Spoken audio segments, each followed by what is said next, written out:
Umari. Ijoo keenya jalqabaatiin filannoon murni bilxiginnaa kophaa ofii dorgomuuf karoorfatee jalqabe kutaalee Oromiyaa hedduu keessatti ummataan lagatamee jiraachuu qeerroon Oromiyaa kutaalee garaagaraa irraa OMN ni dubbatani.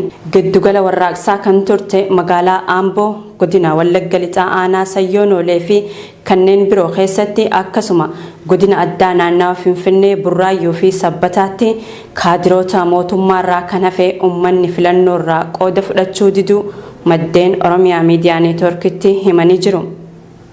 Giddugala qabsoo kan turte magaalaa Awwadaay keessatti filannoon sobaa fi shiraa murni bilxiginnaa gaggeeffachuuf ka'e fashalaa'ee jiraachuu qeerroon Awwadaay Oromiyaa Miidiyaa Neetworkitti himanii jiru.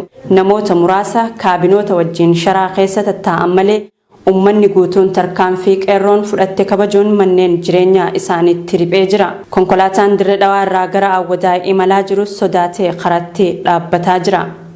Haalli wal fakkaataan akkanaa magaalota baha Oromiyaa kanneen akka Haramaayaa, Dhangaggoo, Qarsaa, Qullubbii, Laangee, Calanqoo fi aanaa dirree xayyaaraa dabalatee kanneen hafan biroo keessatti fashalaa'ee jiraachuu maddeen himanii jiru.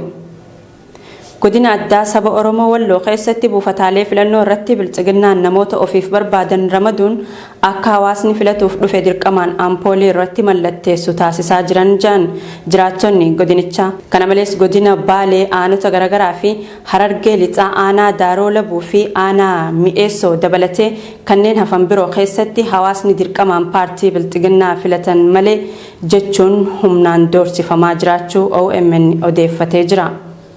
Ijoo keenya birootiin pireezidaantiin Naayijeeriyaa duraanii Obaasanjoon filannoo Itiyoophiyaan har'a gaggeessitu taajjabuuf jiila isaanii Dr. Greg Mills aadde Kaaraanii fi kanneen biroo waliin Itiyoophiyaa kan dhufan durataa Koongiresii Federaalaa Oromoo Profeesar Mararaa Guddinaa wajjin wal arguun dhimma filannoo fi egeree biyyattii irratti mari'atanii jiru. Marii kanarrattis Profeesar Mararaan filannoon kun diraamaa waan ta'eef filannoo kanarratti baay'ee hin rakkatinaa jechuun jiila kanatti himani.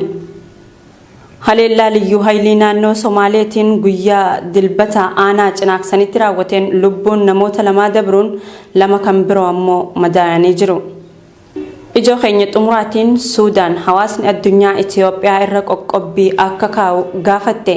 Ministeerri dhimma alaa Suudaan Maariyaam Al-Saadiq Al-Mahdi hawaasni addunyaa hanga atakaaronnuu fi mootummaa Itiyoophiyaa jidduu hin furamnetti qoqqobbii kaa'uu qabaa jaani. Tolee kabajamtoota daawwattoota Oromiyaa Miidiyaa Neetwork oduun ijoon ammaaf qabannee dhiyaanne kan hanga ammaatti daawwachaa turtan kana fakkaata. Isinitti himuun isinii waliin tan turte Na'imaa Umar gama ogummaa kaameeraa fi gulaalli suur-sagaatiin Abdii Jamaal nu waliin